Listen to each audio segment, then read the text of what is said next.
Friends, എല്ലാവർക്കും എൻ്റെ പുതിയ വീഡിയോയിലേക്ക് സ്വാഗതം. ഇന്നത്തെ നമ്മുടെ റെസിപ്പി ഞണ്ട് റോസ്റ്റാണ്. അപ്പോൾ അതിന് വേണ്ടിയിട്ട് ഇവിടെ ഞാനൊരു 5 ഞണ്ട് എടുത്ത് വെച്ചിട്ടുണ്ട്. ഇത് ഞാൻ ക്ലീൻ ചെയ്തിട്ടില്ല. ഞാനിത് ക്ലീൻ ചെയ്യുന്ന വീഡിയോ നിങ്ങൾക്ക് കാണിച്ചു തരുന്നതായിരിക്കും. അപ്പം ഞണ്ട് കറി ആയാലും റോസ്റ്റ് ആയാലും നമ്മൾ ആദ്യം തന്നെ അതിനുള്ള ഗ്രേവി തയ്യാറാക്കിയിട്ട് വേണം ഞണ്ട് ക്ലീൻ ചെയ്ത് അതിലേക്ക് പൊട്ടിച്ചിട്ട് കൊടുക്കുന്നതിന് വേണ്ടിയിട്ട്. അപ്പോൾ ഗ്രേവി തയ്യാറാക്കുന്നതിന് വേണ്ടിയിട്ടുള്ള ഇൻഗ്രീഡിയൻസ് എന്തൊക്കെയാണെന്ന് നമുക്ക് നോക്കാം.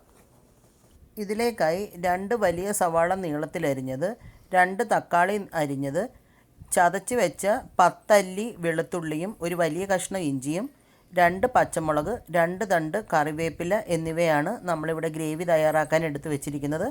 പിന്നെ പൊടികളൊക്കെ ഇതിലോട്ട് ഇടുമ്പോൾ ഞാൻ പറഞ്ഞു തരാം. ഇനി നമുക്ക് ഗ്രേവി തയ്യാറാക്കാം. അപ്പം നമ്മളൊരു പാത്രം വെച്ച് എണ്ണ ഒഴിച്ച് ചൂടായിട്ടുണ്ട്. അതിലേക്ക് ചതച്ച് വെച്ചിരിക്കുന്ന വെളുത്തുള്ളിയാണ് ഇപ്പോൾ ചേർത്ത് കൊടുത്തിരിക്കുന്നത്. അപ്പോൾ ഈ വെളുത്തുള്ളി ഒന്ന് ചെറുതായിട്ടൊന്ന് വഴറ്റി കൊടുക്കാം. അടുത്തതായിട്ട് നമ്മൾ ഇതിലേക്ക് ചതച്ച് വെച്ച് ഇഞ്ചിയാണ് ചേർത്ത് കൊടുക്കുന്നത്. ഇത് രണ്ടും ചേർത്ത് പച്ചമണം മാറുന്നത് വരെ നമുക്കൊന്ന് വഴറ്റിയെടുക്കണം.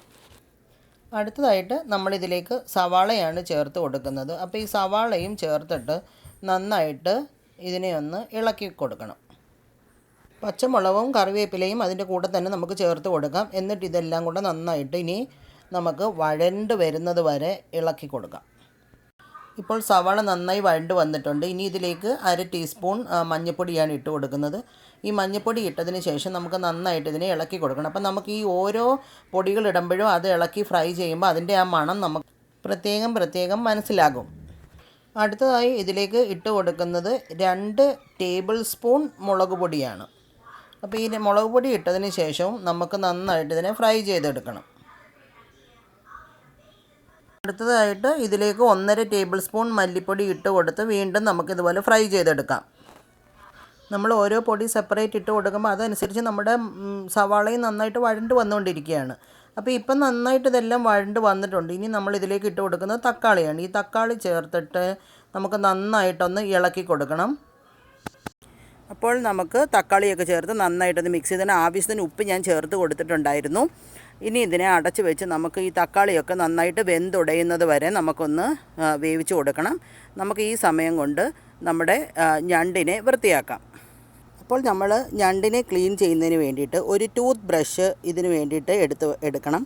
എന്നിട്ട് അതിൻ്റെ എല്ലാ ഭാഗവും, അതായത് കാല്, അതിൻ്റെ പുറം എല്ലാം നമ്മൾ ഇതുപോലെ ടൂത്ത് ബ്രഷ് വെച്ച് നന്നായിട്ട് ഇതിനെ ബ്രഷ് ചെയ്യണം. അപ്പോൾ നമുക്ക് കൈവച്ചോ അല്ലെങ്കിൽ നമ്മൾ വേറെ എങ്ങനെയെങ്കിലുമൊക്കെ ക്ലീൻ ചെയ്താൽ നമുക്ക് ഈ എല്ലാ ഭാഗങ്ങളും ക്ലീൻ ചെയ്യാൻ പറ്റത്തില്ല. അപ്പോൾ അതുപോലെ നമുക്കിതിനെ നന്നായിട്ടൊന്ന് ക്ലീൻ ചെയ്യാം.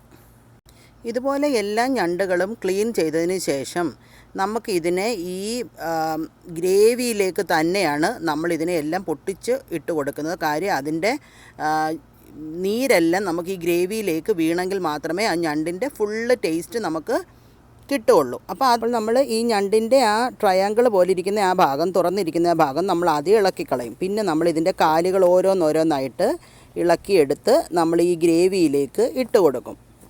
അങ്ങനെ ഇട്ടതിന് ശേഷം നമുക്ക് വേണ്ട മുകളിൽ ഒരു ഭാഗമുണ്ട്, ഈ ഇതിൻ്റെ ഷെല്ലുമായിട്ട് വന്ന് ചേരുന്ന ആ ഭാഗം, അവിടെ നമ്മളൊരു പിച്ചാത്തി വെച്ച് ഒന്ന് തുറന്ന് കഴിയുമ്പോൾ നമുക്കിത് 2 പോർഷനായിട്ട് നമുക്കിതിനെ ഇളക്കിയെടുക്കാൻ പറ്റും. അങ്ങനെ തുറന്ന് കഴിയുമ്പോൾ നമ്മളിതിൽ ഒരു ഗ്രില്ല് പോലെ ഒരു ഭാഗം കാണും. അത് അതിൻ്റെ ലങ്സാണ്. അത് നമ്മളങ്ങ് പറിച്ച് കളയണം. പിന്നെ നമുക്കിതിനെ മുറിച്ച് ഇതിലേക്ക് ഇടാം. ഇതേപോലെ തന്നെ എല്ലാ ഞണ്ടുകളും നമ്മളിതിലേക്ക് തന്നെയാണ് ഇളക്കി ഇട്ട് കൊടുക്കുന്നത്. അപ്പോൾ അതിൻ്റെ ഫുള്ള് ഗ്രേവി നമുക്ക് ഇതിലേക്ക് കിട്ടും. ഇങ്ങനെ നമ്മൾ എല്ലാം ഇതിലേക്ക് ഇട്ട് കൊടുത്തതിന് ശേഷം നന്നായിട്ട് ഗ്രേവിയുമായിട്ട് മിക്സ് ചെയ്ത് ചെറിയ തീയിൽ വേവിച്ചെടുക്കാം. ഇപ്പോൾ നമ്മുടെ ഞണ്ട് റോസ്റ്റ് നന്നായിട്ട് വെള്ളമൊക്കെ പറ്റി നല്ല റെഡി ആയിട്ടുണ്ട്. നല്ല മണമൊക്കെയാണ്. നമ്മൾ കുറച്ച് മസാലപ്പൊടിയും കൂടെ ഇതിലേക്ക് ചേർത്ത് കൊടുത്തു. 1 സ്പൂണാണ് ചേർത്ത് കൊടുത്തത്. അതിനുശേഷം നമുക്ക് ഇതിനെ നന്നായിട്ട് മിക്സ് ചെയ്ത് എല്ലാം ഇളക്കി വെച്ച് കൊടുത്തിട്ടുണ്ട്. ഇങ്ങനെയാണ് നമ്മൾ ഞണ്ട് റോസ്റ്റ് തയ്യാറാക്കുന്നത്. ഇപ്പോൾ റെഡി ആയിട്ടുണ്ട്. വളരെ ടേസ്റ്റിയാണ്. അപ്പോൾ എല്ലാവരും ട്രൈ ചെയ്യുക, അഭിപ്രായങ്ങൾ അറിയിക്കുക. Thank you for watching my video. ഇനിയും വ്യത്യസ്തമായ രുചികളുമായി കാണാം.